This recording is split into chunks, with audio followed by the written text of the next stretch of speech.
जय हिंद दोस्तों। तो आज अपन देखेंगे शिक्षण विद्या और कौशल देन उपचारात्मक शिक्षण, तीन कॉन्सेप्ट के बारे में देखेंगे। इन तीनों कॉन्सेप्ट के बारे में फटाफट से देख लेते हैं। बहुत ही आसान सी सिंपल सी विधि है। कुछ एक वीडियो हमने पहले बना दिया था जिसमें लगभग 8 शिक्षण विधियों को 8 से 10 शिक्षण विधि को कवर कर लिया है, और आज अपन बच्चे को 8 शिक्षण विधियों को कवर कर लेंगे। और फिर अपन देखेंगे कुछ कौशलों के बारे में देखेंगे, और लास्ट में अपन उपचारात्मक शिक्षण के बारे में देखेंगे। बहुत ही बेसिक सा, बहुत सिंपल सा पूरा लेक्चर रहेगा हमारा, और बहुत ही आसान से शिक्षण विधियां है, लेकिन थोड़ा सा अपन उनको व्यवस्थित करते हुए चलेंगे। आज से पहले भी आपने शिक्षण विधियां पढ़ी होंगी, और लेकिन थोड़ा सा उनको व्यवस्थित और अरेंज करते चलेंगे। तो फटाफट से शुरू करते हैं। कौन कौन सी शिक्षण विधियां देखेंगे आज अपन देखेंगे ना। S4 देखो कौन कौन सी शिक्षण विधियां देखेंगे। सबसे पहले अपन देख लेते हैं कि अपन आगे पढ़ने क्या वाले। आज देखेंगे अपन, देखो सबसे पहले देख लेते हैं क्या क्या देखेंगे अपन। आज देखो आज के अपने टॉपिक्स हैं, आज के अपने विषय हैं। देखो आज के अपने आप देख लेते हैं अपन विषय क्या कहें, उनको कह देते हैं आज अपन शीर्षक। आज के शीर्षक है अपने कुछ, देखो 3 चीजों के बारे में पढ़ेंगे, फर्स्ट सेकेंड और थर्ड। कौन कौन सी चीजों के बारे में देखेंगे फटाफट से देख लेते हैं। यहाँ पे अपन शिक्षण विधियों के बारे में देखेंगे, शिक्षण विधियों के बारे में देखेंगे। देन अपन देखेंगे कौशलों के बारे में, जो चारों कौशल होते हैं उनके बारे में जानकारी लेंगे, उनके बारे में एक ब्रीफ जानकारी लेंगे कि उन कौशलों के बारे में हमें क्या क्या देखना है। नेक्स्ट अपन देख लेंगे उपचारात्मक शिक्षण के बारे में। किसके बारे में? उपचारात्मक शिक्षण के बारे में। देखो थोड़ा सा लाइटिंग की, देखो लाइट थोड़ी सी ऑफ हो गई है, तो आई होप आपको ब्लैक बोर्ड पे अच्छे से चौक बोर्ड पे अच्छे से दिख रहा होगा। तो अपन कंटिन्यू करते हैं, ठीक है।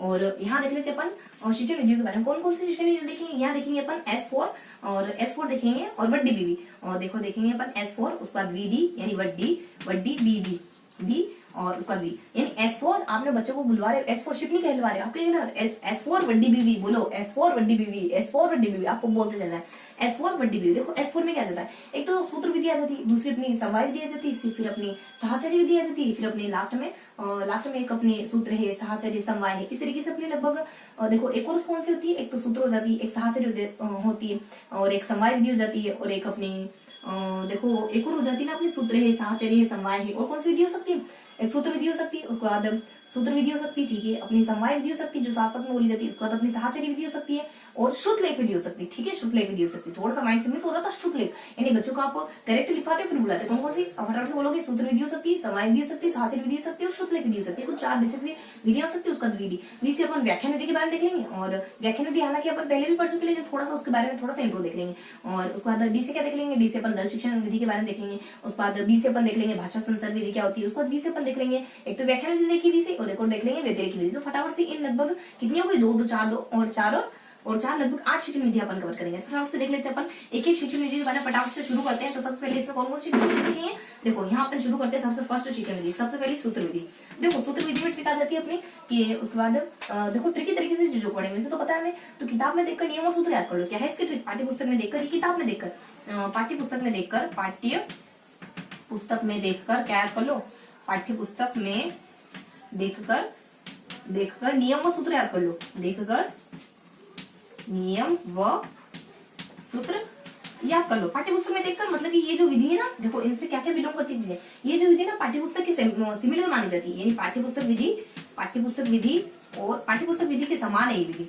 पाठ्यपुस्तक से मतलब ये पाठ्यपुस्तक विधि के समान है। पाठ्यपुस्तक विधि में क्या होता है, बस बड़े बड़े सूत्र होते हैं, और इस विधि में छोटे सूत्र होते हैं, बस इतनी सिमिलरिटी होती है। और नियम मतलब कि इस विधि को निगमन विधि के नाम से भी जाना जाता है। नियम मतलब कि इस विधि को निगमन विधि के नाम से भी जानते हैं। तो ये कुछ बेसिक से इन्फॉर्मेशन, सूत्र विधि का सूत्रपात कहाँ से हुआ, तो संस्कृत से माना जाता है कि पहले संस्कृत में बहुत सारे सूत्र का इस्तेमाल किया जाता था, और अब हमारे हिंदी में, मैथ में, इंग्लिश में सभी में सूत्रों का इस्तेमाल हो रहा है। सभी में पहले कुछ सूत्र का मतलब एक्यूरेट सूत्र नहीं होता है। आप इंग्लिश में कहोगे सूत्र कहाँ होते हैं, सूत्र होते हैं ना टेंस में सूत्र होते हैं, मतलब कि फॉर्मेट, एक ऐसा फॉर्मेट जो बच्चों को बहुत सारी जानकारी को एक साथ सिमेट दे। सूत्र वही तो होते हैं। सूत्र क्या है, ट्रिकी तो सूत्र है। जैसे अयादी संधि को अपन कहते हैं HOI, संस्कृत में HOI कहते हैं।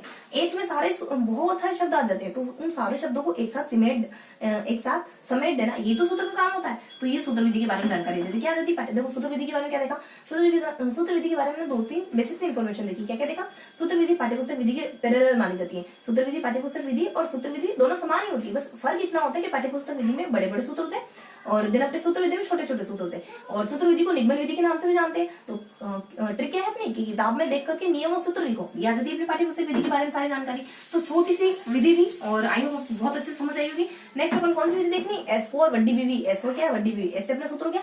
अब देख लेते अपन समवाय विधि के बारे में। ऐसे अपन समवाय विधि के बारे में देखो। समवाय विधि क्या होती है, जब अपनी व्याकरण और भाषा दोनों साथ में पढ़ाई जाती है, उसी को समवाय विधि कहते हैं।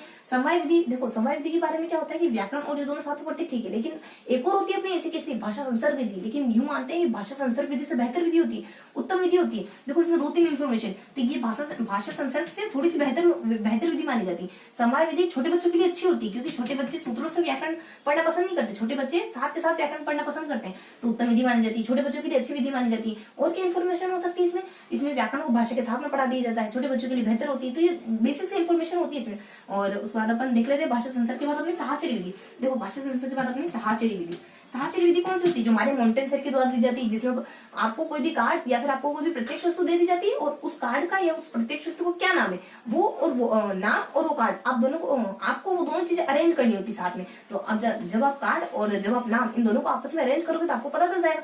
मान लो बिल्ली का चित्र है और मान लो बिल्ली का नाम वगैरह आप उसके नीचे लिख दिया बिल्ली, तो आप बिल्ली का चित्र और बिल्ली का नाम आपस में बार बार जब जोड़ोगे ना, तो आपको पता चल जाएगा कि इस तरीके की आकृति को, इस तरीके की फिगर को ऐसे कहते हैं, मतलब कि ऐसे लिखा जाता है, और इस तरीके की जिस तरीके से लिखते हैं उसको आप लिखना सीख जाओगे, जिस तरीके से उसको बोलते हैं, उस शब्द को बिल्ली को जिससे प्रोनाउंस करते हैं वैसे आप बोलना सीख जाओगे धीरे धीरे। तो ये हमारे मोंटेसरी के द्वारा दी जाती है, ये मोंटेसरी के द्वारा दी जाती है। इसमें क्या किया जाता है, इसमें कार्ड को और नाम को साथ में रखने को कहा जाता है, कार्ड को और नाम को साथ में रखने को कहा जाता है। पर भावात्मक चीजों को नहीं बताया जा सकता, भावात्मक संज्ञा को इसमें नहीं बता सकते अपन, जो भी अपने प्यार वगैरह हो गया, नफरत वगैरह हो गया, और उसके बाद गिल्ट वगैरह हो गया, इन चीजों को इसमें बताना मुश्किल हो जाता है। समवाय विधि होगी, साहचर्य विधि होगी, और एक और सच अपने सूत्र है साहचर्य समय है, और एक और कौन सी आ जाती है, शुद्ध लेखन विधि। शुद्ध लेखन विधि, शुद्ध लेखन विधि में क्या होता है, देखो शुद्ध लेखन विधि में क्या होता है, टीचर बोलता है और आपको लिखना रहता है। इसमें बेसिक इन्फॉर्मेशन क्या होती है, इसमें बच्चे को लिखना, और यानी अध्यापक बोलता है, अध्यापक क्या करता है, मौखिक वाचन करता है, अध्यापक इसमें मौखिक वाचन करता है, अध्यापक इसमें मौखिक वाचन करता है, बच्चों को उसका अनुकरण करना रहता है। बड़ी छोटी कक्षाओं में आपको लगभग 10 से 15% शुद्ध लेखन करवाना होता है, बड़ी कक्षाओं में जाकर लगभग आपको 5% शुद्ध लेखन करवाना होता है। तो ये बेसिक सा कुछ इंप्रूव है इसका शुद्ध लेखन का। और क्या जानकारी है जैसे शुद्ध लेखन की, शुद्ध लेखन के बारे में और इन्फॉर्मेशन आती है कि शुद्ध लेखन में आपको ठीक है टीचर लिखवाते हैं। शुद्ध लेखन में देखो छोटे बच्चों को पढ़कर आने को कहना पड़ता है, छोटे बच्चों को पढ़कर आने को कहा जाता है, बड़े बच्चों को अपठित भी करा देते हैं, अपठित जानकारी के बारे में भी, अपठित कंटेंट को भी, अपठित विषय वस्तु को भी लिखा दिया जाता है। तो ये थी बेसिक इन्फॉर्मेशन शुद्ध लेखन के बारे में। अब जब अपन शुद्ध लेखन पढ़ ही रहे हैं तो अपन शुद्ध लेखन के अंतर्गत देख लेते हैं कि बच्चों को लिखना सिखाने की, शुद्ध लेखन है तो लिखना मतलब कि बच्चा लिख रहा है, तो बच्चों को लिखना सिखाने की कौन कौन सी विधियां और हो सकती है। तो देखो फटाफट से शुद्ध लेखन के अंदर ही देख रहे हैं अपन, तो यहाँ फटाफट से रफ कर देते हैं अपन। शुद्ध लेखन के अंदर अपन क्या क्या देख रहे हैं, शुद्ध लेखन के भीतर अपन देख रहे हैं। देखो शुद्ध लेखन के भीतर क्या क्या देखना है हमें, शुद्ध लेखन के भीतर ही देख रहे हैं अपन शुद्ध लेखन के बारे में बेसिक से इंट्रो देख लें। शुद्ध लेखन के भीतर अपन देखेंगे लिखना सिखाने की विधियां, लेखन की विधियां क्या देखेंगे, लेखन की विधियां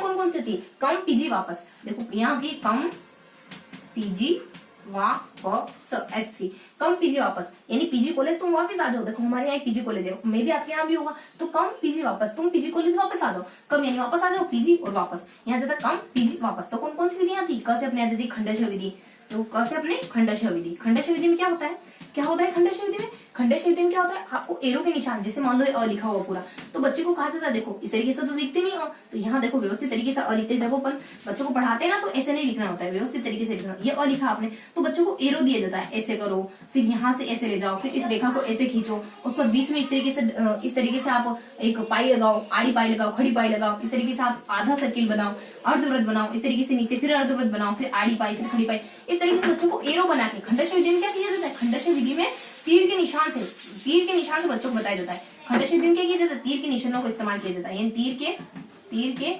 निशान से प्रदर्शन, तीर के निशान से प्रदर्शित करते कि बच्चों को किस तरफ रेखा ले जानी। कम पीजी, देखो अपनी ट्रिक क्या थी, कम पीजी वापस। कैसे खंडशः विधि देख लिया, ऐसे अपने मोंटेसरी विधि क्या कहती है, मोंटेसरी विधि कहती है रेत में, मान लो रेत हो गई, फर्श हो गया या फिर दीवार हो गई, इस पर बच्चों को लिखवाओ, उंगली फिरवाओ, यानी बच्चों को कहो कि तुम उंगली फेर के लिखो, उंगली फेर के लिखने को कहा जाता है, तो बच्चे एक्टिव रहते हैं, बच्चा इसमें ना बहुत एंजॉय फील करता है, तो बच्चा सीख जाता है। तो मोंटेसरी सिंपल सीख देती कम, उसके बाद पी से अपने पेस्टोलॉजी विधि क्या होती है, पेस्टोलॉजी विधि क्या होती है, देखो पेस्टोलॉजी विधि में क्या करते हैं, पेस्टोलॉजी विधि ठीक वैसी होती है। इसमें क्या कहा जाता है, कि पहले आप ऐसे बनाओ, यानी अर्धवृत्त बनाओ, फिर अर्धवृत्त बनाओ, फिर एक रेखा खींचो, फिर एक रेखा खींचो, इन सबको मिला दो। यानी कि बच्चों को कहा जाता है कि आप अलग अलग तरीके की रेखा खींचो, उनके बाद उनको मिलाकर के एक सार्थक शब्द बना, एक सार्थक वर्ण बना दो। तो पेस्टोलॉजी विधि में क्या होता है, कॉपी पेस्ट करने का कहते हैं। यानी कि कॉपी पेस्ट करने का कहते हैं मतलब कि इसमें क्या कहा जाता है, वर्गीकरण करके आकृतियों को बनाने का कहा जाता है। यानी अलग अलग आकृतियों को बनाया जाता है, फिर उन आकृतियों को मिला दिया जाता है। यानी अलग अलग आकृतियों को और किसको, आकृतियों को, रेखाओं को, अर्धवृत्तों को इन सबको बनाने को कहा जाता है, देन उनको मिला दिया जाता है।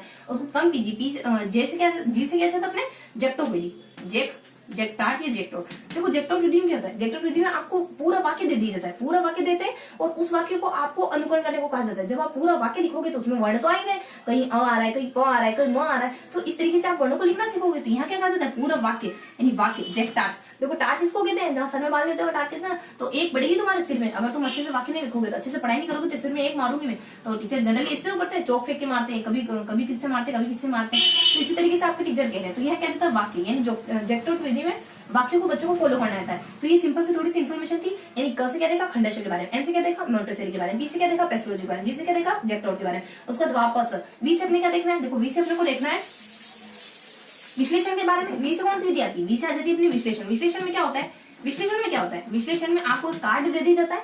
मान लो आपको कबूतर का कार्ड दे दिया, नीचे बड़े से अक्षरों में लिखा होता है कबूतर। उसमें से क जो वर्ण होता है, सबसे पहला जो वर्ण क लिखा होता है, उस वर्ण को बच्चों को कहा जाता है खंडशः विधि से लिखो। खंडशः विधि मतलब कि बच्चों को एरो बना दिए जाते हैं। यानी पूरा ऐसा क लिख दिया, पूरा इतना बड़ा, बच्चों को यहाँ से ऐसे एरो दिया, इस तरीके से घुमाओ, फिर इधर घुमाओ, फिर इधर चलो, फिर इधर चलो, इस तरीके से एरो दे दिया जाता है। उस क को लिखने को कहा जाता है। तो यहाँ क्या जाता है, यानी खंडशः विधि, यानी सबसे पहले बच्चों को शब्द दे दिया जाता है, और मतलब कि शब्द तो नहीं देते, चित्र के साथ शब्द देते हैं। यानी चित्रों के द्वारा शब्दों के पहले वर्ण को, पहले वर्ण को खंडशः विधि से लिखना सिखाते। पहले वर्ण को लिखना तो सिखाते हैं, लेकिन खंडशः विधि से लिखना सिखाते हैं। तो ये अपने विश्लेषण, और ऐसे अपन संश्लेषण विधि में क्या होता है, संश्लेषण विधि तो अपन जानते हैं, टुकड़ों में तोड़ करते हैं। कैसे टुकड़े, यानी सबसे पहले बच्चों को सिखाएंगे वर्ण, फिर क्या सिखाएंगे बच्चों को, शब्द, फिर क्या सिखाएंगे बच्चों को, वाक्य। यही तो अपने संश्लेषण विधि।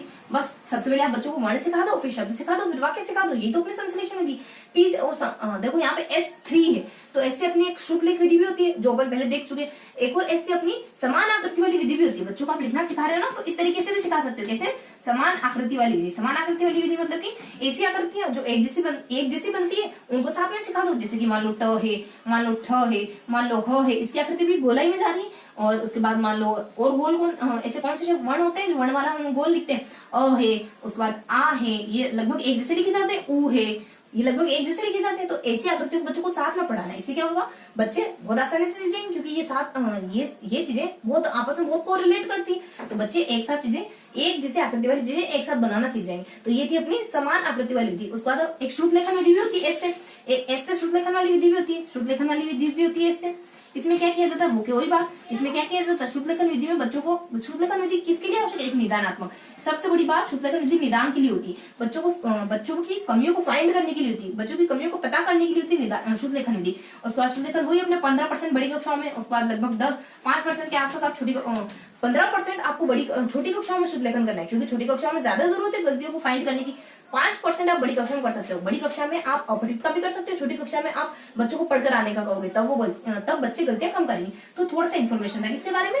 अपनी इन सारी वीडियो पी से देखो परंपरागत विधि कौन सी होती है, पी से अपन देख रहे थे परंपरागत विधि क्या होती है, आपको लिखना सिखाने की। सबसे पहले आपको स्वरों का ज्ञान दिया जाएगा, फिर आपको व्यंजनों का ज्ञान दिया जाएगा, फिर आपको मात्राओं का ज्ञान दिया जाएगा। ये क्रम बिल्कुल एक्यूरेट है, तो ये क्रम बिल्कुल एज इट इज वैसे ध्यान रखना है। स्वर है, उसके बाद व्यंजन है, उसके बाद मात्राएं हैं, उसके बाद क्या जाता है वाक्य, उसके बाद आप वाक्य करना सीखते हो।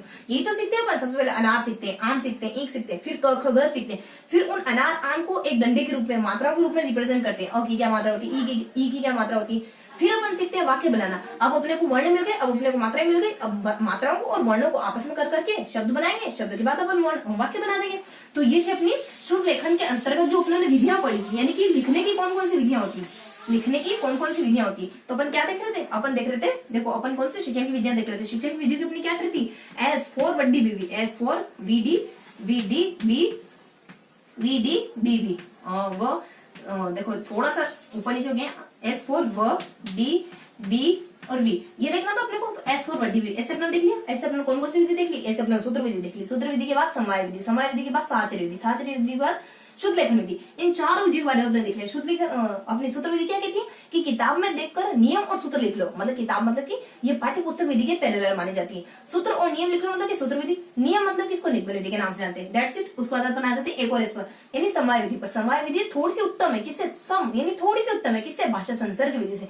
छोटे बच्चों के लिए समवाय विधि वेल एंड गुड मानी जाती है, क्योंकि छोटे बच्चे नियम सूत्र में बनना नहीं चाहते और साथ साथ में व्याकरण पढ़ा तो बहुत अच्छी बात है, ये आ जाता है। उसके बाद भाषा साहचर्य विधि, साहचर्य विधि में क्या होता है, कोई भी चित्र वगैरह और उसका नाम वगैरह बार बार साथ में लाते हैं तो बच्चे सीख जाते हैं। माउंटेन सर के द्वारा दी जाती है, भावात्मक संख्या इसके थ्रू नहीं बताई जा सकती, ये आती है अपनी साहचर्य। उसको श्रुत लेखन विधि, श्रुत लेखन विधि क्या होता है, टीचर बोलते हैं बच्चों को लिखना आता है। ये क्यों करी जाती है, आपकी गलतियों को फाइंड करने के लिए करी जाती है, निदान के लिए करी जाती है। इसमें 15% के आसपास आप छोटे बच्चों को श्रुत लेखन करा सकते हो, 5% के आसपास बड़ी कक्षाओं में करा सकते हो।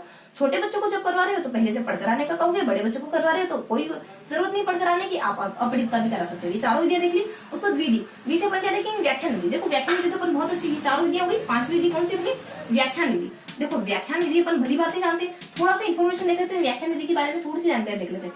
व्याख्यान विधि के चरण जानते हैं क्या हम, जानते क्या चरण, व्याख्यान विधि के चरण क्या होते हैं? पर देखो व्याख्यान विधि के चरण होते हैं, ट्रिकी तरीके से देखेंगे। यहाँ से अपने के नई पसंद, देखो नई पसंद, मेरी कोई नई पसंद नहीं बनेगी, मेरी पहली और लास्ट पसंद तुम थे, हो और रहोगे। मान लो कोई किसी को कह रहा है, हमें क्या, हमें तो बस ट्रिक से काम है, हमें तो बस व्याख्यान विधि के चरणों से काम है। तो नई पसंद एन, वाई और प, स, म। देखो पसंद, न से पसंद, म ध्यान रखना। न से क्या जाता है, निर्देश आ जाता है, न से निर्देश आ जाता है। और उसके बाद वाई से क्या जाता है, योजना बनाना, आपने निर्देश दिए फिर प्लानिंग बनाई, उसके बाद प्रस्तुत करा, पी से अपने प्रस्तुतिकरण आ जाता है, प्रस्तुतिकरण आ जाता है।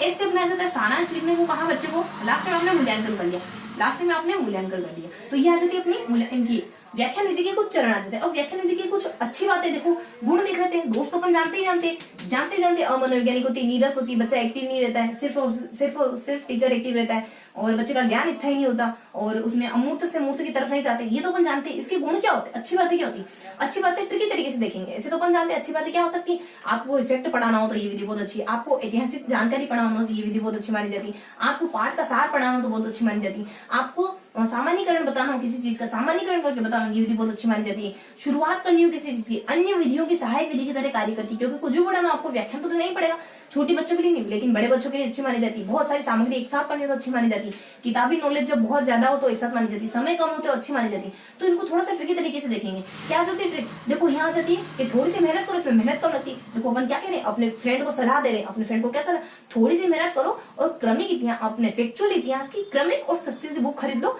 ये वैसे तुम्हारी खर्चा नहीं करेगी ज्यादा, आने वाली कक्षाओं में तुम्हारे रिविजन करने में मदद ही करेगी। अगर इतना नहीं कर सकते तो फिर अपने जो तुम्हारे जीवन का सामान्य आरंभ हुआ है ना, तो अंत भी सामान्य हो जाएगा। अगर तुम्हारे जीवन के सामान्य आरंभ को तुम बदलना चाहते हो, सामान्य आरंभ में बदलाव लाना चाहते हो, तो इतना परिवर्तन कर लो। ये ट्रिक आ जाती है अपनी। देखो ट्रिक क्या है, फटाफट से देख लेते हैं अपन। क्या ट्रिक है अपनी, व्याख्यान विधि के अपने चरण तो देख लिए, व्याख्यान विधि के चरण हम लोग देख लिए, व्याख्यान विधि के चरण देख लिए। अब देख लेंगे अपन व्याख्यान विधि के गुणों के बारे में। व्याख्यान विधि के गुणों की ट्रिक क्या है, देखो गुणों की ट्रिक है कि थोड़ी सी मेहनत, थोड़ी मेहनत करो और क्रमिक और फैक्चुअल इतिहास की फैक्ट वाली, क्योंकि फैक्ट पढ़ाने में अच्छी मानी जाती है।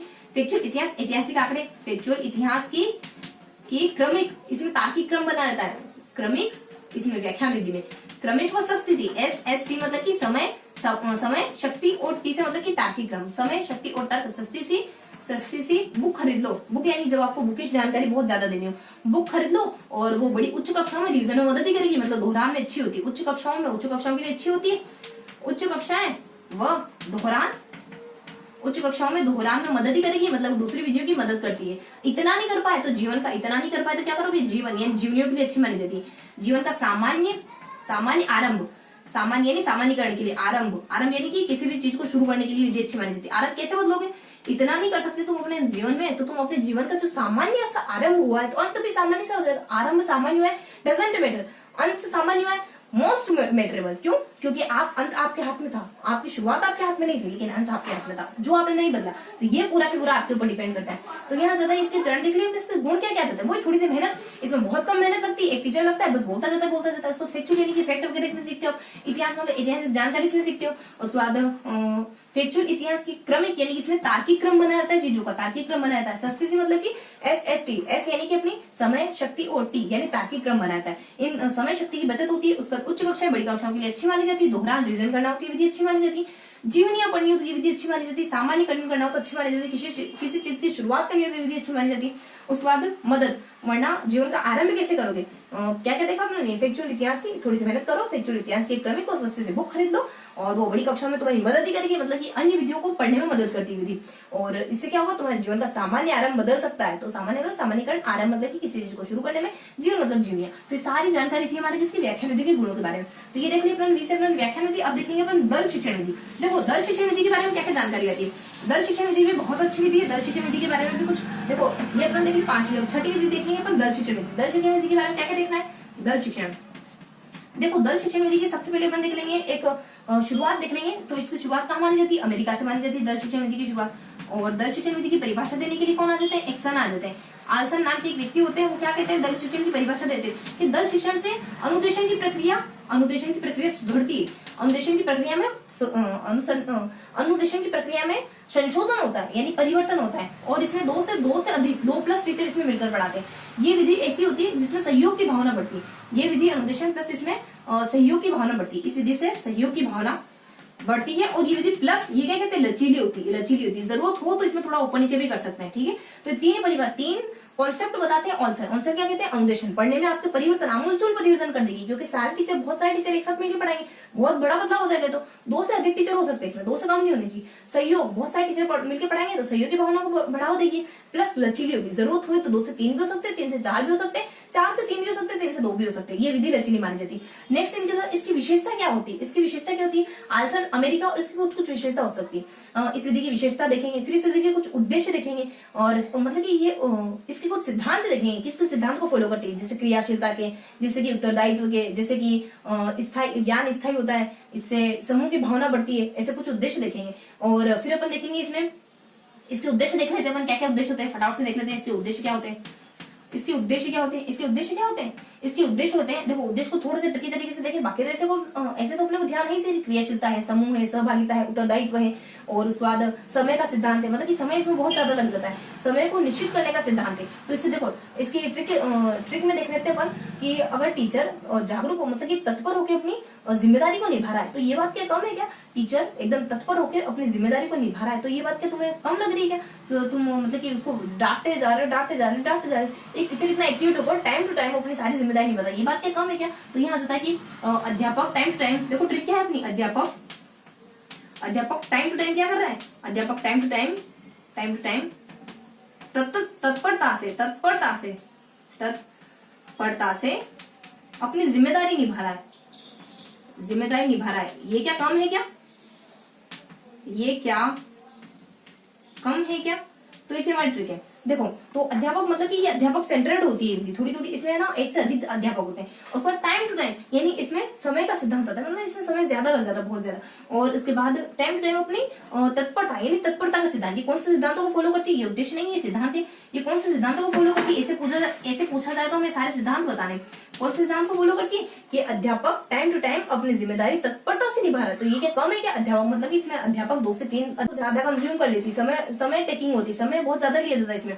और तत्परता यानी कि जागरूकता, तत्परता से अपनी जिम्मेदारी है, तत्परता का सिद्धांत, जागरूकता का सिद्धांत, अपनी जिम्मेदारी को निभाती है, क्या कम है क्या, तो यानी क्रमशीलता का सिद्धांत, ये कुछ सिद्धांतों को फॉलो करती है। और आ जाता है और कुछ सिद्धांत आ जाता है। चलो एक बात तो, एक समस्या तो टल गई कि मुझे अब है ना जो अनुशासित बच्चे है ना उनको मुझे देखने की जरूरत नहीं, क्योंकि जो अनुशासित डिसिप्लिन में रहने वाले बच्चे होते हैं ना, तो टीचर को उन पर नजर रखने की जरूरत नहीं होती। तो सिद्धांतों की एक और ट्रिक किया आपने कि अनुशासित बच्चे पर एक समस्या तो टली कि अनुशासित बच्चों को मुझे नजर नहीं रखनी पड़ेगी, उनका निरीक्षण नहीं करना पड़ेगा। समस्या मतलब कि समस्या समाधान का सिद्धांत। उसके बाद टली मतलब कि TLM, देखो टली मतलब कि देखो यहाँ लिख देती हूँ मैं, यहाँ जाती है इसके सिद्धांतों की ट्रिक आ जाती है, क्या आ जाती है, एक समस्या तो टल गई, TLM टल गई कि कौन से अनुशासित बच्चों पर क्या नहीं करना पड़ेगा, अनुशासित बच्चों पर निरीक्षण नहीं करना पड़ेगा, अनुशासित बच्चों का निरीक्षण नहीं करना पड़ेगा, अनुशासित बच्चों का निरीक्षण। समस्या मतलब कि समस्या समाधान सिद्धांत। उस पर TLM मतलब कि सहायक सामग्री यानी सहायक सामग्री का सिद्धांत। उसके बाद उसके बाद एक समस्या तो टल गई कि अनुशासित, अनुशासन का सिद्धांत। और उसके बाद बच्चों, यानी कि ये बच्चों के ऊपर बेस्ड होती है, यानी कि बच्चों को हेल्प करती है सीखने में बहुत ज्यादा, यानी बच्चों को एक्टिव रखने का सिद्धांत। उसके बाद निरीक्षण, यानी कि निरीक्षण का सिद्धांत। इन सारे सिद्धांतों को फॉलो करती है। जब कभी जिक्र है कि दल शिक्षण विधि, क्या दल शिक्षण विधि क्या समस्या समाधान सिद्धांत को फॉलो करती है? बिल्कुल करती है। दल शिक्षण विधि क्या सहायक सामग्री सिद्धांत को फॉलो करती है? हाँ करती है। दल शिक्षण विधि क्या समय की तत्परता, जागरूकता को या तत्परता के सिद्धांत को फॉलो करती है या सहयोग की भावना को फॉलो करती है? तो करती है। उसके बाद इसके देखो ये इसके क्या है, ये इसके उद्देश्यों के बाद इसकी कुछ विशेषता आ जाती है। देखो इसकी विशेषता में क्या आती है, इसकी विशेषता क्या हो सकती है? वो समूह की भावना को पैदा करती है ये विधि, और आत्मविश्वास को बढ़ाती है ये विधि, और बच्चों में रुचि की भावना को पैदा करती है। तो ये कुछ इसकी विशेषताएं होती है, कुछ सामान्य से बेसिक से इन्फॉर्मेशन होती है। और क्या देख सकते हैं अपन इसके बारे में? देखो ठीक है, अपने कितनी बार जानकारी दी कि दल शिक्षण अमेरिका से शुरू होता है, दल शिक्षण की अपने ऑल्सन के द्वारा परिभाषित दी जाती है, दल शिक्षण विधि कौन कौन से सिद्धांतों को फॉलो करती है, ये सारी जानकारी देख ली। और नेक्स्ट अपन देखेंगे दल शिक्षण के बाद, अब देखेंगे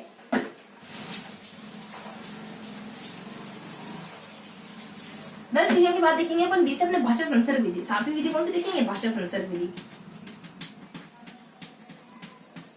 भाषा संसर्ग विधि में क्या देखेंगे? इसमें भी अपने को व्याकरण, भाषा संसर्ग विधि में व्याकरण की शिक्षा किसके साथ दी जाती है? व्याकरण की शिक्षा भाषा के साथ ही दी जाती है। भाषा की शिक्षा, व्याकरण की शिक्षा इसमें भाषा के साथ दी जाती है। भाषा संसर्ग विधि यही तो होती है, भाषा संसर्ग, भाषा और व्याकरण साथ में पढ़ा।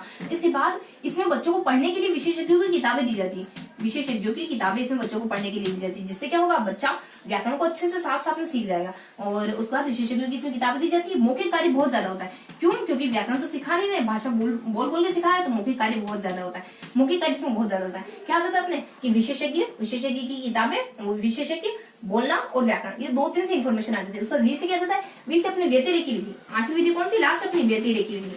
व्यतिरेकी विधि क्या होता है? व्यतिरेकी मतलब कि तुलना करना। इसमें क्या किया जाता है? दो भाषाओं की तुलना करके आपस में पढ़ाया जाता है। इसमें क्या किया जाता है? किताब। इसमें क्या बोलते हैं? कट, कैसे अपने किताब, कैसे अपने क्वेश्चन, कैसे अपने तुलना का मतलब कि इसमें बच्चों को, इसमें जब भी कोई किताब लिखी जाएगी, यानी जब दूसरी भाषा में जो भाषा बच्चों को सिखानी है, अगर उस भाषा में कोई किताब लिखोगे तो उसका आधार आपकी मातृभाषा मानी जानी चाहिए। उसके बाद किताब आ जाएगा, उसके बाद तुलना आ जाएगी, उसके बाद कौशल आ जाएंगे। इस भाषा में जिसको महत्व दिया जाता है, ज्यादा से ज्यादा कौशलों को, सुनना, बोलना, पढ़ना, लिखना, इन कौशलों को ज्यादा महत्व दिया जाता है व्यतिरेकी विधि में। तो कुछ बेसिक से इन्फॉर्मेशन थी व्यतिरेकी विधि के बारे में। उसके बाद ये सारी शिक्षण विधियां होंगी अपनी, यानी S3 से S4 से अपने वही सारे सूत्र वगैरह के साहचर्य हो गया। उसके बाद शुद्ध लेखन विधि हो गया, समवाय विधि हो गया, ये अपने S4 हो गया। उसका BT वड्डी बीवी, यानी S4 वड्डी बीवी। V से क्या हो गया? अपने V से अपने व्याख्यान विधि के बारे में हो गया, D से अपने दल शिक्षण के बारे में हो गया। उसके बाद B से अपने भाषा संसर्ग विधि के बारे में हो गया, V से अपने व्यतिरेकी विधि के बारे में हो गया। तो ये सारी जो विधियां थी इसके बारे में अपना लगभग थोड़ी सी जानकारी देख रही थी, कुछ बेसिक से इन्फॉर्मेशन देखनी थी जो अपन कवर कर चुके हैं। उसके बाद अपन कौशलों के बारे में देखेंगे। कौशल कौन से अपने? वो LSRW, यानी आप सुनते हो, फिर अपन बोलते हैं, फिर अपन पढ़ते हैं, फिर अपन लिखते हैं, यानी सुनना, बोलना, पढ़ना, लिखना। सुनना, सुबह बोली, देखो सुनना, बोलना, पढ़ना और लिखना, सुबोपली या फिर LSRW ऐसे ही कहते हैं इसको। देखो सु से अपने सुनना के बारे में, सुनना है श्रवण करना। श्रवण के बारे में अपन क्या क्या पढ़ेंगे? श्रवण के बारे में अपन पढ़ेंगे प्रसव। क्या क्या पढ़ेंगे अपन श्रवण के बारे में? प्र, स और व। देखो अपन श्रवण पढ़ रहे हैं, तो सबसे पहले ट्रिक है अपनी प्रसव। देखो पी से इसकी थोड़ी बेसिक से परिभाषा होती है। परिभाषा मतलब कि उमा क्या कहती है? उमा कहती है कि मेरे नजरों में, तो मेरे नजरिए में खाली कान में जो आवाज आता है ना, वो क्या होती है? यानी कान में जो आपकी ध्वनि पड़ती है, वही मेरे नजरों में सुनना है, मेरे निगाह में वही सुनना है। तो पी से अपनी परिभाषा की। ऐसे इसकी कुछ शक्तियां होती है सुनने की कुछ आधार होते हैं। मतलब सुनने से आपको क्या पता चलता है? सुनने से आपको 3 चीजें, सुनने में कुछ शक्तियां होती है सुनने से, मतलब श्रवण में कुछ पावर पाई जाती है। किसकी? 3 पावर पाई जाती है सुनने में। देखो सबसे पहले आप सुनते हो तो क्या क्या करते हो? सुनते हो तो आप देखो इसमें पाई जाती है अ से अपने अंतर्बोध पाया जाता है, यानी कि अहम, अदम, आदम, आ द म। अ से अंतर, चीजों में अंतर कर पाते हो सुनते हो तो। डी से उनको धारण कर पाते हो, आपने जो भी अंतर आपको पता चले कि इसमें और इसमें ये अंतर है, इस शब्द में ये अंतर है। आपने कोई भी कृतज्ञ और कृतज्ञ, इन दोनों में ये अंतर है, बोलने का अंतर है, साउंड का अंतर है, अर्थ का अंतर है। तो कृतज्ञ जो वफादार ना हो, गैर वफादार। कृतज्ञ जो वफादार फील करे, उसको कहते हैं। तो अंतर मतलब कि 2 चीजों में अंतर कर लेते हो। धारण उसको याद कर लेते हो, धारण उसको मतलब कि होल्ड करके रखते हो, आप याद करके रखते हो। उसके बाद लास्ट में म से अपने यहाँ अपने म से जैसे अपने धारण करना, अंतर करना। उसको अदब, अदब नहीं अदब, और बस है जब अपने बोध आ जाता है, बोध करना यानी उस चीजों को समझ लेते हो आप, धारण करने के बाद समझ लेते हो, तो ये इसकी कुछ 3 शक्तियां मानी जाती। उसके बाद वी से अपने आ जाता है इसकी कुछ प्रसव, वी से इसके बारे में जाता है अपने सुबोपली, वी से इसकी कुछ उद्देश्य के बारे में बताया जाता है। देखो उद्देश्य के बारे में बताया जाता है, वैसे यू और वी एक जैसे लिखने में, एक जैसे लेखन में, तो यहाँ से अपने को क्या देखना है, उद्देश्य के बारे में, यानी कि सुनने के आपके उद्देश्य क्या होते हैं। आप कोई चीज सुन रहे हो तो आपका उद्देश्य क्या है, आप चयन करना सीखते हो उससे, आप भावों को अर्थ ग्रहण करना सीखते हो उससे सुनने का आपका उद्देश्य क्या है, सुनने का आपका उद्देश्य क्या है, साहित्य के बारे में रुचि पैदा करना आपका उद्देश्य है, उसके बाद मानसिक शक्तियों का विकास करना आपका उद्देश्य है, शारीरिक बौद्धिक शक्तियों का विकास करना आपका उद्देश्य है, तो ये आपके उद्देश्य होते हैं। देखो इसको ट्रिकी तरीके से देखेंगे तो यहाँ अपन कहेंगे कि अगर हम कोई साहित्य सुन रहे हैं तो ऐसा साहित्य सुनो जो आपके उच्चारण को सुधार सके, आपके मानसिक और बौद्धिक क्षमताओं में मौलिक परिवर्तन ला सके। तो देखो इसकी ट्रिक क्या है कि ऐसा साहित्य चुनो, अगर कोई पढ़ने के लिए कुछ किताब चुनी रहे हो तो ऐसा साहित्य चुनो, ऐसा साहित्य चुनो जो मानसिक व बौद्धिक मौलिकता व उच्चारण सुधार सके, ऐसा साहित्य चुनो, ऐसा कुछ पढ़ने के लिए चुनो।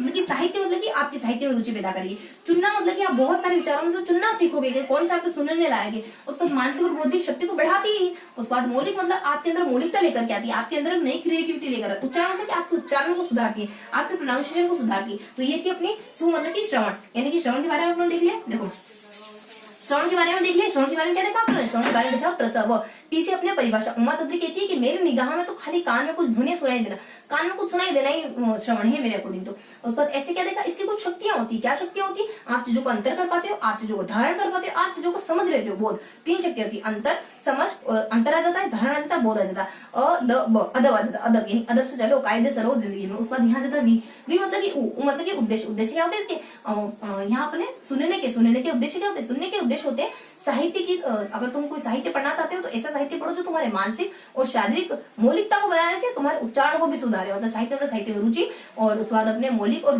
मानसिक और बौद्धिक मतलब मानसिक और बौद्धिक शक्तियों का विकास करती है। ऐसा साहित्य चुनो मतलब कि आपको चयन की क्षमता प्रदान करती है, जो आपकी मौलिकता को बनाए रखे, मतलब कि आपको मौलिकता प्रदान करती है, आपकी मौलिकता को बनाए रखे, प्लस आपको क्या करे, उच्चारण अच्छा कर दे, और ये श्रवण क्या करता है, आपके उच्चारण को सुधारता है। तो ये सारा अपने देख लिया, सुबोपली यानी सु के बारे में देख लिया, श्रवण के बारे में। अब देखेंगे हम बोलने के बारे में, बोलना मतलब कि मौखिक अभिव्यक्ति के बारे में क्या देखेंगे, पीवी। इसमें तो अपन कुछ देखना ही नहीं है, बहुत छोटा सा है। पीवी क्या देखेंगे अपन, पी से सब कुछ आ जाएगा इसमें, पीवी से क्या आ जाएगा इसमें, पी से एक परिभाषा आ जाएगी। रमन महोदय क्या कहते हैं, रमन परिभाषा आ जाएगी, वी से विधि आ जाएगी। रमन साहब कहते हैं कि मेरी निगाह में तो संकेत यानी कि संकेत, मेरी निगाह में तो मौखिक यानी आपके जो संकेत वगैरह है, बोलना, यहाँ से आपने बोलना यानी कि जो संकेत वगैरह है जिससे आप अपने भावों को, विचारों को, सबको अभिव्यक्त करते हो, मेरी नजर में तो वही बोलना है, बस इतना से कह रहे हैं। विधियां, वी से अपन क्या देखेंगे, विधियां यानी बोलने की कौन कौन सी विधियां होती है, बोलने की। बच्चों को बुलवाना तो क्या करोगे, भाषण देने का कहोगे। देखो पहले तो अपन कैसे भी करके बच्चों को बुलाओगे, कैसे मतलब कि कहानी विधि, चित्र विधि, ये 2 विधियां होती है। कहानी विधि में क्या करते हो, कुछ थोड़ा सा आप कहानी बोल देते हो, बच्चों को अब आप कंटिन्यू करो। चित्र, बच्चों को चित्र दिखा देते हो, कह देते हो अब आप कंटिन्यू करो। इसमें आप और कुछ बताओ, चित्रों में थोड़ी कुछ आप बताते हो, तो चित्र देख के आप कहते हो, आप बच्चों को कहते हो आप बोलो। उसके बाद भाषण है, नाटक है, वाद विवाद है, संगीत है, विचार गोष्ठी है, बहुत सारे तरीके होते हैं बच्चों को बुलवाने के। तो ये सारे स्कूल में ये मतलब कि अपने को बोलने के बारे में ज्यादा कुछ देखना नहीं था, एक रमन की परिभाषा देखनी थी, रमन महोदय की देख ली कि मेरे निगाह में तो जो संकेत, भाव को अभिव्यक्त करने के जो संकेत है ना, वही बोलना कहलाते हैं। उस बाद पी से अपने पढ़ना, पठन कौशल के बारे में क्या था, देखो पठन कौशल के बारे में थोड़ी जानकारी आती है, क्या आती, पी से अपने क्या आती परिभाषा, 3 एक थी परिभाषा, तीनों देवता इसकी परिभाषा देने के लिए आते हैं। कौन देवता, एक तो आती है देखो परिभाषा में पी कौन आते हैं परिभाषा देने के लिए, एक तो माया आ जाती है, एक उमा आ जाती है, और एक उनके पति सुरेंद्र आ जाते हैं। यानी कि उमा के पति कहते हैं कि ये सब मोह माया है। उमा के पति कौन है, अपने उमा के पति शिव भगवान है, तो वो कहते हैं सब मोह माया। उमा क्या कहती है, उमा कहती है कि मेरी नजर में तो अभी देखो, अभी क्या कहा था उमा ने कि खाली कान में जो आवाज पड़े, अब कह रही अर्थ, यानी कि मेरी नजर में पढ़ना क्या है। देखो उमा की परिभाषा देती, परिभाषा अपनी उमा क्या कहती कि पढ़ना, मेरी नजर में तो खाली चीजों को पढ़ लेना ही श्रवण कहलाता है। उस बाद एक और आ जाता है अपनी परिभाषा में, इनके पति देव आ जाते हैं सुरेंद्र क्या कहते हैं, यानी कि मधुर वाणी बोलना ही मेरी नजर में, मधुर वाणी इनकी परिभाषा में मधुर वाणी शब्द का जिक्र आएगा। उसके बाद माया, मुझे सब मोह माया, पढ़ना लिखना नौकरी लगना सब मोह माया है ना। तो यहाँ आ जाता है कि मेरी निगाह में भी पढ़ना, चीजों को पढ़ लेना ही मेरी निगाह में माया क्या कहती, पढ़ना। ये सब क्या है, पढ़ना ही, चीजों को पढ़ लेना ही मेरी निगाह में क्या है, पठन कहलाता है। ये भी यही कहती है अपनी उमा भी क्या कहती है, मेरी निगाह में चीजों को अर्थ ग्रहण, ये पढ़ना नहीं कहती, क्या कहती अर्थ ग्रहण, चीजों को अर्थ ग्रहण करना ही मेरी निगाह में क्या कहलाता है, पढ़ना कहलाता है। ठीक है, सुरेंद्र पिगार तो अपने मधुर वाणी रहता है। तीनों परिभाषा आ गई। पी से अपने इसके एक और पी से आ जाता है कि इसमें कुछ 3 महत्वपूर्ण बातें शामिल होती है। पढ़ने में 3 बातें शामिल होती है। क्या शामिल? सबसे पहले पहचानो, फिर बोलो, तब अर्थ ग्रहण करो। देखो इसमें पढ़ने से संबंधित 3 बातें होती है। संबंधित बातें, पढ़ने से संबंधित कौन सी 3 बातें होती है? संबंधित बातें, पढ़ने से जुड़ी हुई 3 बातें कौन कौन सी? एबीपी, पढ़ने से संबंधित ए बी पी, यानी पी से पहले सबसे पहले ए, यहाँ नीचे से शुरू करते हैं, ए बी पी। चीजों को पहले पहचानना है हमें। चीजों को पहले क्या करना है? चीजों को हमें पहचानते हैं सबसे पहले चीजों को, फिर पहचान कर उन चीजों को बोलना है हमें। लास्ट में ए से हमें पहचानना है, बोलना है, फिर अर्थ ग्रहण करना है। पहचानना है, बोलना है, फिर अर्थ ग्रहण करना है। नहीं, इससे संबंधित बातें क्या है? चीजों को पहले पहचाना जाता है, पहचानने के बाद अपन उनको बोलते हैं, बोलने के बाद उसका अर्थ ग्रहण करते हैं। यानी कि इससे पठन से संबंधित 3 ये फैक्ट होते हैं, 3 बातें होती है। तो यहाँ परिभाषा देख ली, फैक्ट दे दिया। लास्ट में अपन बताते हैं इसके पी से पठन के प्रकारों के बारे में। पढ़ना कितने प्रकार का होता है? कितने प्रकार का होता है पढ़ना? कितने प्रकार का होता है? कितने प्रकार का होता है पढ़ना? 2 प्रकार का। कितना? 2। यानी पठन के प्रकार कितने होते हैं? पठन के प्रकार। अब पठन के प्रकार देख लें। पठन के प्रकार कितने होते हैं? 2 होते हैं बेसिकली पठन के प्रकार। फर्स्ट होता है अपना सस्वर, दूसरा होता है अपना मौन। सस्वर के बारे में अपन जानते हैं, ये बेसिकली 3 प्रकार का होता है। 3 प्रकार का। यहाँ होता है अपना अनुकरण वाला, यहाँ अपने आदर्श वाला, यहाँ अपना संवेद वाला। संवेद ये बेसिकली कितने प्रकार का होता है? 2। एक तो होता है गंभीर, एक होता है त्वरित, एक होता है त्वरित। तो इनके बारे में देख लेते हैं। सबसे पहले स्वस्वर वाचन के, थोड़ा सा अपन पठन के प्रकार के बारे में देख लेते हैं ना। तो देखो पठन के प्रकार बेसिकली स्वस्वर और मौन, इनकी विशेषताओं के बारे में देख लेते हैं। स्वस्वर, अब जब आप बोल के पढ़ते हो तो क्या लाभ होता है? जब आप मन में पढ़ते हो तो क्या लाभ होता है? फटाफट से इनके लाभों के बारे में देख लेते हैं। फिर इनके अंदर भी देखेंगे अपन के गंभीर मौन वाचन के क्या लाभ है, त्वरित मौन वाचन के क्या लाभ है। उसके बाद यहाँ तो अपन नहीं देखेंगे, ये तो बेसिक इन्फॉर्मेशन है। जब बच्चे पढ़ते हैं तो अनुकरण, जब टीचर पढ़ता है तो आदर्श, उसके बाद जब सारे बच्चे साथ में मिलकर पढ़ते हैं तो संवेद है ना। तो इनके बारे में भी, इनकी थोड़ी सी इन्फॉर्मेशन भी देखेंगे अपन। क्या क्या इन्फॉर्मेशन देखेंगे देख लेते हैं अपन। देखो सस्वर वाचन के क्या लाभ होते हैं? जब आप बोल के पढ़ते हो तो चीजें अच्छी समझ आती है। जब आप बोल के पढ़ते हो तो रुचि डेवलप होती है उसमें। जब आप बोल के पढ़ते हो आपके उच्चारण सुधरता है। जब आप बोल के पढ़ते हो तो आपकी रुचि, आप चीजें लंबे समय तक याद रहती है। तो कुछ ऐसी इन्फॉर्मेशन होती है जो हमें याद रखनी होती है। सहस्र वाचन के और क्या उद्देश्य हो सकते हैं? सहस्र वाचन के उद्देश्य हो सकते हैं कुछ इसी तरीके के उद्देश्य होते हैं। देखो, और भावनात्मक रूप से, यानी कि आपका शब्द भंडार बढ़ता है, और उसके बाद आपकी रुचि बढ़ती है। ठीक है, उसके बाद रसीले, यानी आपको रस आता है, आप उसमें आनंद फील करते हो। यही कुछ आ जाता है। देखो ट्रिकी तरीके से देखें तो रुचि का जो शब्द भंडार है वो इतना रसीला और इतना भावात्मक है ना कि उसका आत्मविश्वास हमेशा बढ़ता है। यानी उसका शब्द भंडार बहुत ज्यादा है। तो इसके उद्देश्य के बारे में, सहस्र वाचन के उद्देश्य क्या आते हैं? सहस्र वाचन के उद्देश्य क्या आते हैं? कि रुचि का शब्द भंडार रसीला और भावात्मक है। रुचि का शब्द भंडार रसीला है, मतलब कि रसीला, रसात्मक होती है ये विधि, मतलब कि बच्चों को इसमें रस आता है। रसीला व भावात्मक है, तभी तो उसका आत्मविश्वास बढ़ता है, तभी तो उसका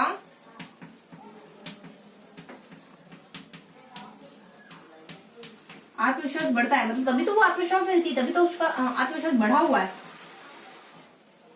हुआ है, तभी तो वो हमेशा आत्मविश्वास फील करती है, क्योंकि उसके पास इतना वास्ट शब्द भंडार है। रुचि मतलब कि ये बच्चों में रुचि की भावना पैदा करती है। सहस्र वाचन उसका शब्द भंडार की, इससे शब्द भंडार बढ़ता है बच्चों का। रसीला मतलब कि बच्चे इसमें रस का फील करते हैं, आनंद फील करते हैं, उनको यानी कि जॉय फील करते हैं। भावात्मक मतलब कि बच्चे अटैचमेंट फील करते हैं, पढ़ाई से अटैचमेंट फील करते हैं, भावनात्मक रूप से जुड़ते हैं बच्चे पढ़ाई से, क्योंकि बार बोलते हैं ना इस वजह से। और बहुत सारे शब्द भंडार बढ़ते हैं, शब्द भंडार तो बढ़ता ही। उसके बाद उसका आत्मविश्वास, बच्चे क्या करते हैं? इससे आत्मविश्वासी होते हैं। जब बच्चे बोलते हैं उनका उच्चारण सुधरता है तो बच्चे इससे आत्मविश्वास फील करते हैं, बच्चों का आत्मविश्वास बढ़ता है। और उसके बाद ये थे अपने सहस्र वाचन के कुछ उद्देश्य। उसके बाद अपन नेक्स्ट देखेंगे मौन वाचन के उद्देश्य। मौन वाचन के क्या उद्देश्य हो सकते हैं?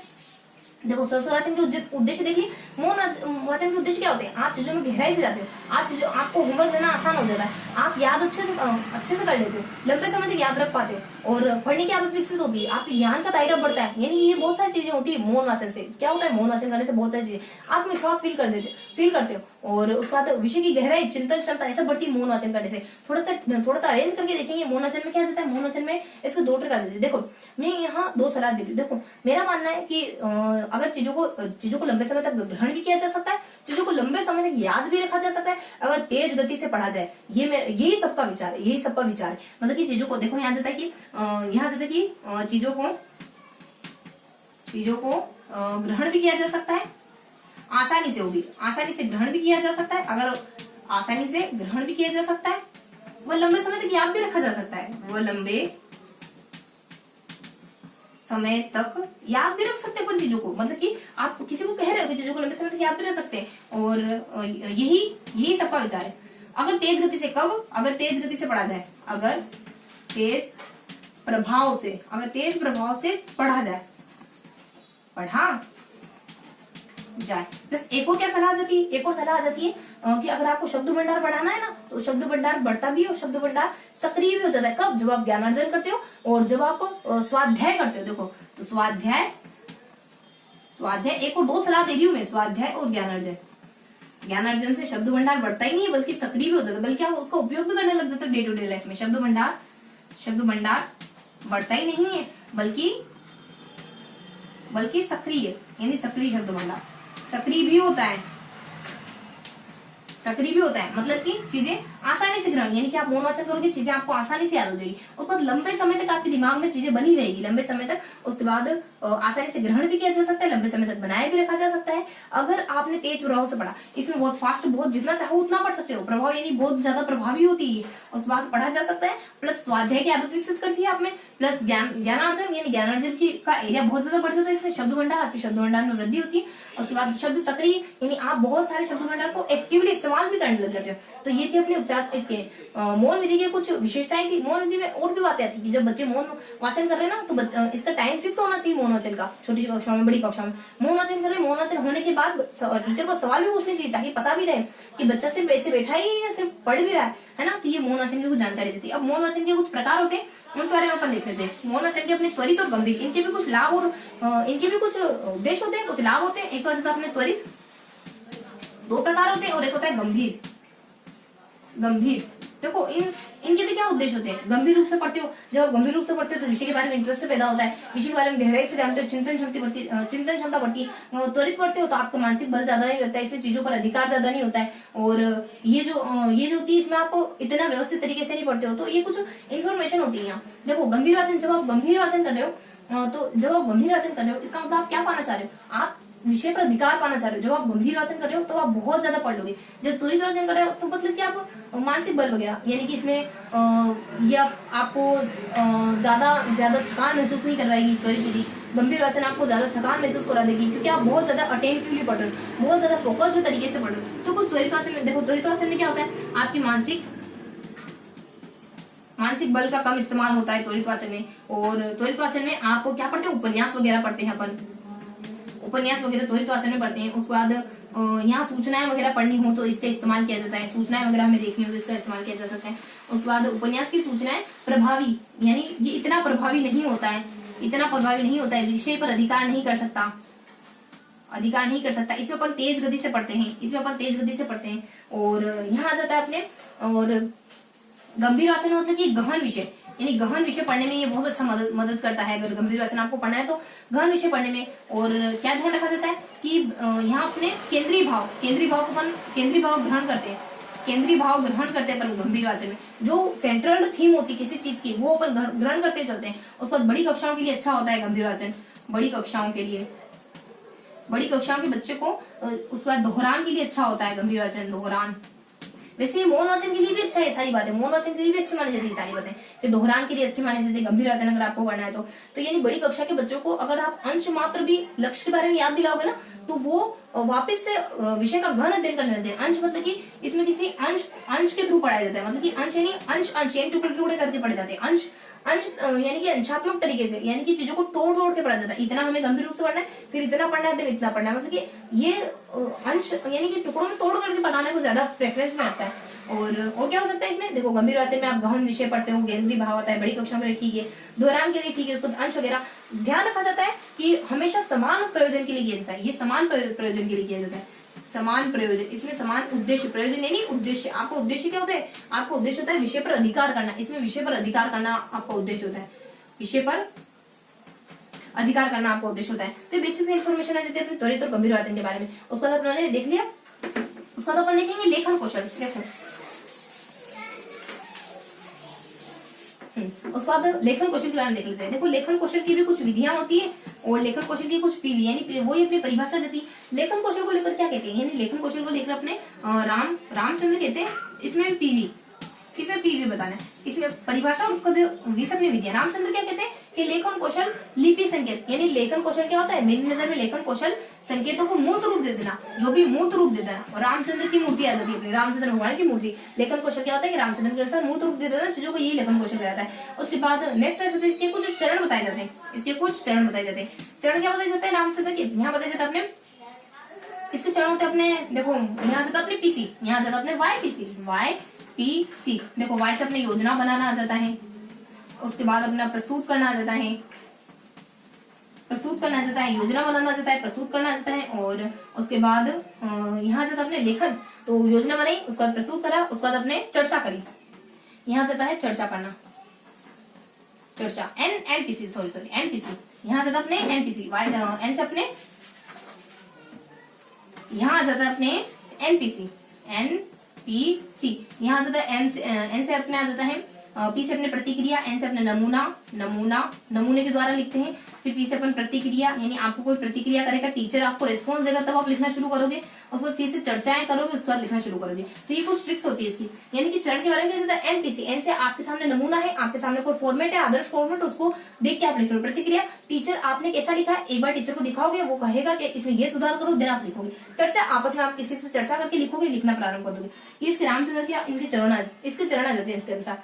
और लेखन के चरण हो गए, लेखन की अपनी परिभाषा हो गई। उसके बाद कुछ विधियां होती है लेखन, और कुछ लिखना सिखाने की कुछ विधियां होती है। लिखना सिखाने की कौन कौन सी विधियां होती है, देखो आप बच्चे को लिखना सिखा रहे हो तो कैसे सिखाओगे। बच्चे को लेखन सिखाने की देखो यहाँ हो सकती है, वही अपने बच्चे को आप लेखन सिखाने की, अच्छा ठीक है अपन ये तो अपन देख ही चुके पहले, उसकी वाचन की विधियां देख ही चुके, वही तो अपनी लगभग लेखन की विधियां होती। जब आप बच्चों को पढ़ना सिखा रहे हो तो कैसे सिखाओगे, वही पेस्ट्रोलॉजी जैक्टोट, और पेस्ट्रोलॉजी है, जैक्टोट है, और उसके बाद अपनी मॉन्टेसरी विधि है, विश्लेषण विधि, संश्लेषण विधि, तो वही सारी विधियां यहाँ पे भी होती है। क्योंकि उससे ही तो अपन बच्चों को लिखना सिखाएंगे, और कैसे बनाने सिखाओगे, आप कैसे बनाने सिखाओगे, तो वो वाचन की और लेखन की दोनों ही विधियां हो गई। आप बनाना सिखा रहे, बच्चा पढ़ना भी तो सीख रहा है। तो इस तरीके से अपने लेखन और वाचन की विधियां लगभग वही है। अपने पहले देख ली अपने मॉन्टेसरी, वही कम पीजी वाली अपनी सारी विधियां इसमें आ जाती है। तो कम पीजी से क से अपने क्या आ जाता है, क से अपने आ जाता है क से अपने खंडेश्वर विधि आ जाता है, म से अपने मॉन्टेसरी, पी से अपने पेस्ट्रोलॉजी, जी से अपने जैक्टोट विधि, और उसका विश्लेषण विधि, संश्लेषण विधि, समवाय विधि और समान आकृति वाली विधि, उसका अपने शुक्ल लेखन विधि। तो ये कुछ विधियां होती है लेखन की। देखो लेखन विधियां होती है कम पीजी वापस। तो ये कुछ विधियां होती है बच्चों को लिखना सिखाने की, ठीक है। और उसके बाद अपन देख लेंगे, सारे देख लिए अपने, सुनना, बोलना, पढ़ना, लिखना, सारे क्वेश्चन देख लिए। अब बारी आ जाती है अपनी किसकी, अब बारी अपने उपचारात्मक शिक्षण की। देखो अब देखेंगे अपन उपचारात्मक शिक्षण के बारे में। उपचारात्मक शिक्षण क्या होता है, देखो उपचारात्मक शिक्षण में अपन थोड़ी सी इन्फॉर्मेशन देखेंगे। देखो इसके अपन उदाहरण के बारे में देखेंगे कि सबसे पहले उपचारात्मक शिक्षण होता क्या है। जब आप बच्चे का निदान कर लेते हो, डायग्नोस कर लेते हो, तब जाके आप बच्चे का उपचार करते हो। पता चल गया आपको बच्चे की यहाँ कठिनाई, इसके उदाहरण जैसे कि कैसे कैसे बच्चे आ सकते हैं। इसमें हकलाने वाले बच्चों का आप उपचारात्मक शिक्षण, अपराधी बच्चों का उपचारात्मक शिक्षण, उसके बाद बंक आउट जो अपने कॉलेज से स्कूलों से अपने ड्रॉप हो जाते हैं, उन बच्चों का उपचारात्मक शिक्षण कर सकते हो। संवेगात्मक रूप से जो बच्चे अस्थिर रहते हैं, हमेशा डिप्रेस्ड रहते हैं, परेशान रहते हैं, उनका उपचारात्मक शिक्षण किया जा सकता है। इन सब बच्चों का उपचारात्मक शिक्षण अपन कर सकते हैं। और उसके बाद इन सब बच्चों का उपचारात्मक शिक्षण हो सकता है। उसके बाद कुछ इसके उद्देश्य होते हैं। इसके उद्देश्य क्या हो सकते हैं, उपचारात्मक शिक्षण से क्या होता है, उपचारात्मक शिक्षण से बच्चों की कठिनाइयों का पता चलता है। उपचारात्मक शिक्षण से क्या होता है, उपचारात्मक शिक्षण से आप बच्चे की कमजोरी को निदान, कमजोरियों को, कौन कौन सी कमजोरियां हैं उनके क्षेत्रों को अच्छे से जान देते हो। तो ये कुछ इसके उद्देश्य होते हैं। और उद्देश्य के बाद इसके उद्देश्य हो सकते हैं। इसके बाद कुछ इसकी प्रक्रिया होती है। प्रक्रिया क्या होती है इसकी, कि इसकी प्रोसेस होती है कि उपचारात्मक शिक्षण वहीं से शुरू करना चाहिए जहां तक बच्चे का लेवल है, उससे आगे उपचारात्मक शिक्षण शुरू करना चाहिए। कभी भी बच्चे को इसके दौरान ये नहीं कहना चाहिए कि तू डर है, तू डपोड़ है, इस तरीके की बात बच्चों के सामने कभी जिक्र नहीं करना चाहिए। और नेक्स्ट बता देते हैं अपन और कुछ देखें उपचारात्मक शिक्षण के बारे में। तो देखो सबसे पहले अपन कुछ बेसिक सी इसमें परिभाषाओं के बारे में देख लेते हैं। तो देखो इसकी परिभाषा आ जाती है सबसे पहले उपचारात्मक शिक्षण की परिभाषा कौन सी आती है, GST, यहाँ आ जाता है GST। तो जी से अपने आ जाता है, देखो एक जी से अपने तो एक स्किनर होता है इससे, उसके बाद टी से टेक्सलर होता है, और उसके बाद जी से शख्स होते हैं ना, यहाँ जी से देखो ऐसे अपने ऐसे होते हैं अपने स्किनर क्या कहते हैं, स्किनर महोदय कहते हैं। उपचारात्मक के शिक्षण की परिभाषा देते हुए स्किनर महोदय कहते हैं कि ये व्यक्तित्व की जटिलता को जानने का एक तरीका है। व्यक्तित्व की जटिलता, यानी कि स्किन को व्यवस्थित रखना भी इतना सरल नहीं है, बहुत जटिल है, बहुत मुश्किलें आती है स्किन को व्यवस्थित रखने में भी। हमारी त्वचा को ऐसी गोरी साफ सुथरी रखने में बहुत दिक्कतें आती है, पूछो लड़कियों से। उसके बाद यहाँ आ जाता है टी से टेक्सलर, टी से टेक्सलर के द्वारा क्या कर जाता है, यहाँ सल, देखो सल आ रहा ना, सल। तुम्हें चल को चल कहना नहीं आता, तुम चल को स कहती हो, चल तो तुम्हें चल कहना है, चलो एक बार बोल के दिखाओ, सल नहीं, चल बोल के दिखाओ, तुम्हें बोलना तक नहीं आता शब्दावली। यानी यहाँ चाहता है कि बच्चों को ऐसा ज्ञान दो कि बच्चों की शब्दावली का विकास हो। ये परिभाषा दी जाती है स्किनर महोदय के द्वारा। इसमें शब्दावली का जिक्र करते हैं कि बच्चे को, देखो उपचारात्मक शिक्षण की ये परिभाषा क्या देते हैं, ये कहते हैं कि बच्चों को यानी पाठक को इस तरीके से पढ़ाओ कि बच्चे की शब्दावली बढ़े। कुछ अलग सी परिभाषा देते हैं, कुछ यूनिक सी परिभाषा देते हैं। उसके बाद देखो जी से देखो थोड़ा सा मिस हो रहा है। जी से किस शख्स का जिक्र आता है, स्किनर आ जाते हैं, उस पर टेक्सलर आ जाते हैं। जी से अपने कहने वाले व्यक्ति होते हैं ना, उपचारात्मक शिक्षण के बारे में, व्यक्तित्व की जटिलता। जी से अपने थोड़ा सा स्किप रखते हैं, जिससे रिकॉल होता है फटाफट से बताते हैं, है ना। तो उपचारात्मक शिक्षण की परिभाषा के बारे में देख लिया, और उपचारात्मक शिक्षण की और क्या देखेंगे, उपचारात्मक शिक्षण के अपने परिभाषाएं हैं, उसका उद्देश्य है। और चलो देख लेते हैं इसके उद्देश्य क्या होते हैं। इसके उद्देश्य होते हैं कठिनता को पता करना, यानी कठिनाइयों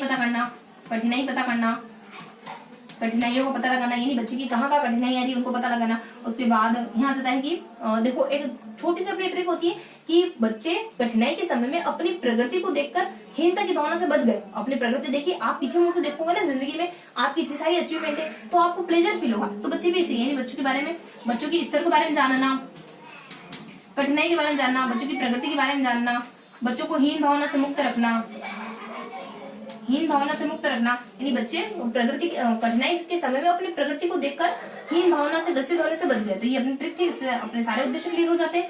और दिन अपना आ जाता है, और यहाँ पता चलता अपने, देखो एक यहाँ जाते ये थोड़ी मनोवैज्ञानिक, यानी मनोवैज्ञानिक विकारों के बारे में पता करना बच्चों के। मनोवैज्ञानिक, ये वैसे मनोवैज्ञानिक भी माना जाता है, ये उपचारात्मक शिक्षण मनोवैज्ञानिक माना जाता है। बच्चों की रुचि का विकास करता है ये, और मनोवैज्ञानिक रुचि आ जाता है। बच्चों की भाषाई स्तर को बताता है, ये बच्चों के भाषाई स्तर को बताता है। इसकी ट्रिक क्या है अपनी, एक रुचि नाम की कोई मनोवैज्ञानिक है, वो कहती है कि बच्चों में जब भी प्रतिस्पर्धा हो ना तो भाषाई स्तर पर ना हो, यानी आप जब भी कंपटीशन कर रहे हो तो मुंह से बोल के मत करो, करके दिखाओ। भाषाई स्तर पर ना हो, मतलब भाषाई स्तर उसको कंपटीशन यानी प्रतिस्पर्धा की भावना को बढ़ाती है। भाषाई स्तर प्रतिस्पर्धा हो तो भाषाई स्तर पर ना हो तो प्रतिस्पर्धा की भावना को बढ़ाती है। ये इसके कुछ उद्देश्य होते हैं, तो इसके उद्देश्य के बारे में जानकारी देख ली, इसकी परिभाषा के बारे में जानकारी देख ली, और इसके उद्देश्य देख ली, इसकी कुछ परिभाषाएं देख ली। और क्या देखना है अपने को उपचारात्मक शिक्षण के बारे में, ठीक है। इसके अपने परिभाषाएं देखिए, देन अपने कुछ उद्देश्य देखे उपचारात्मक शिक्षण के। और उपचारात्मक शिक्षण कभी किया जाता है, उपचारात्मक शिक्षण कुछ उदाहरण देखे अपन, कुछ उदाहरण देख रहे थे इसके, कैसे कैसे बच्चों को उपचारात्मक शिक्षण किया जा सकता है। वही अपने हकलाने वाले, देखो कैसे कैसे बच्चों पर उदाहरण देखिए इसके, तो वही अपने कौन कौन से हकलाने वाले बच्चे हैं, उसके बाद अपने ड्रॉप आउट बच्चे हैं, ड्रॉप बच्चे हैं, उसके बाद संवेगी अस्थिर बच्चे हैं, पढ़ाई में कमजोर बच्चे हैं,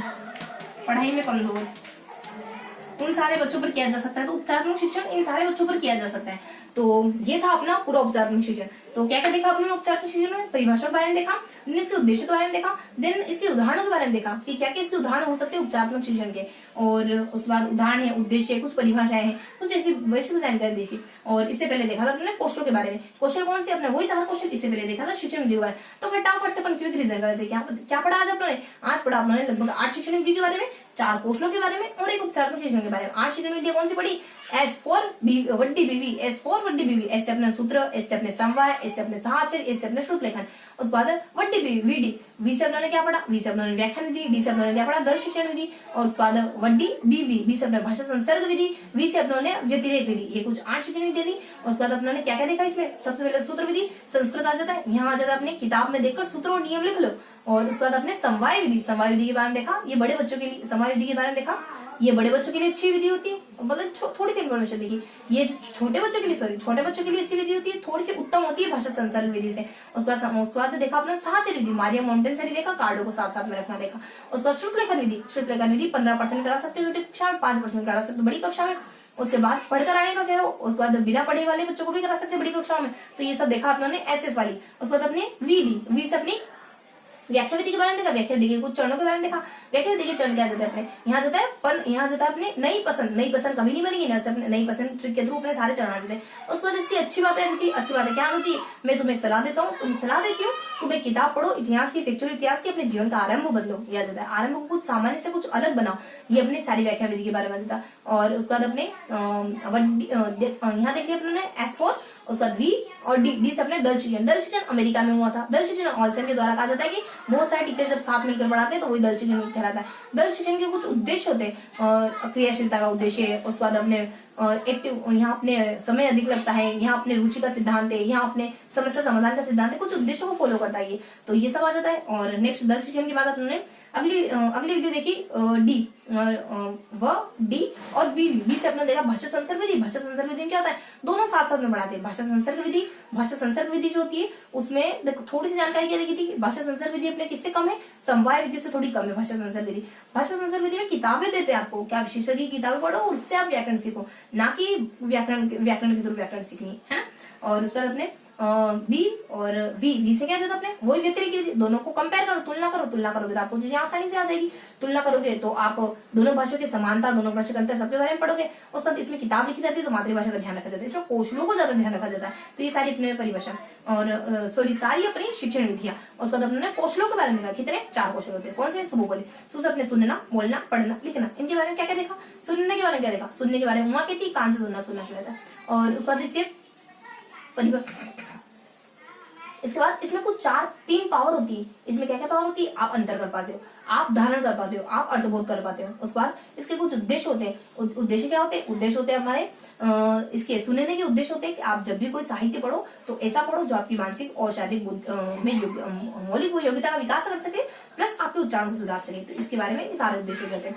और बोलना, अब बोलना आ जाता है तो बोलने के बारे में क्या, रमन कहते हैं कि मेरी नजर में तो खाली संकेत, आपके अंदर के भावों की, इमोशन के जो संकेत होते हैं वही मेरी नजर में बोलना कहलाता है। बोलने की कुछ विधियां होती क्या, आप भाषण है, संगीत है, नाटक है, नृत्य है, और उसके बाद जैसे कि कहानी विधि है, उसके बाद चित्र विधि, इन सबसे बच्चों को बोलना सिखाते हो, बोलने के लिए इनकरेज करते हो। उसके बाद पढ़ने के बारे में क्या देता है, ट्रिपल पी मतलब कि पढ़ने की परिभाषा कौन, माया देती है, माया के हस्बैंड उमा देती है, उमा के हस्बैंड सुरेंद्र देते हैं। ये क्या कहते हैं, माया। उमा क्या कहती, मेरी नजर में तो अर्थ ग्रहण करना, माया क्या कहती, पढ़ना, मेरी नजर में तो पढ़ना नहीं। और उसको सुरेंद्र क्या कहते हैं कि बहुत मधुर तरीके से पढ़ना, यह जाता है। उसके बाद इसके कुछ उसके बाद पी से कुछ प्रभाव के, पी से अपने देखा कि इसमें कुछ आवश्यक बातें होती है। क्या क्या आवश्यक बातें, ए बी पी नीचे से शुरू करे तो पी से अपना जाता है चीजों को पहचानना। उसके बाद बी से आ जाता है अपने चीजों को पहचानो, उसके बाद उनके बाद उनको बोलो, उसके बाद उसका अर्थ ग्रहण करो। तो ये कुछ चरण थे इसके।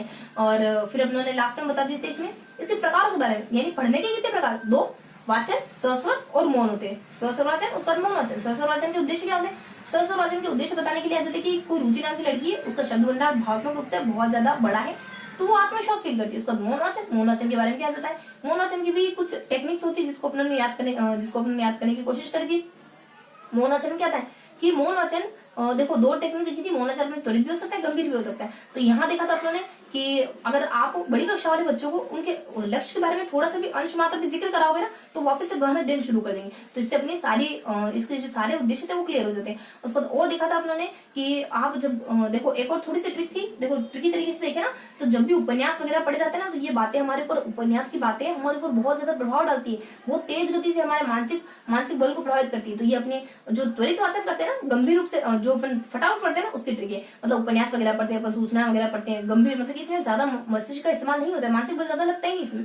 तो ये अपनी गंभीर मौन वाचन के बारे में, मौन वाचन के अपने गंभीर और त्वरित दोनों के उद्देश्यों के बारे में, दोनों क्यों करे जाते हैं, दोनों की आवश्यकता क्या है उसके बारे में। और लास्ट में देखा उपचारात्मक शिक्षण के बारे में। क्या देखा, तीसरा उपचारात्मक शिक्षण।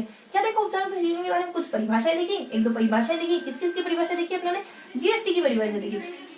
देखो जी से तो मिस रखेंगे अपन, उसके बाद 2 आ जाता है अपने एसटी, इससे टैक्सलर आ जाता है, और उसके बाद टी से अपना आ जाता है और स्किनर महोदय कहते हैं व्यक्तित्व की जटिलता, टैक्सलर कहते हैं कि शब्दावली को याद कर लेना। और उसके बाद देखो जी से थोड़ा सा मिस हो रहा है, चलो ठीक है।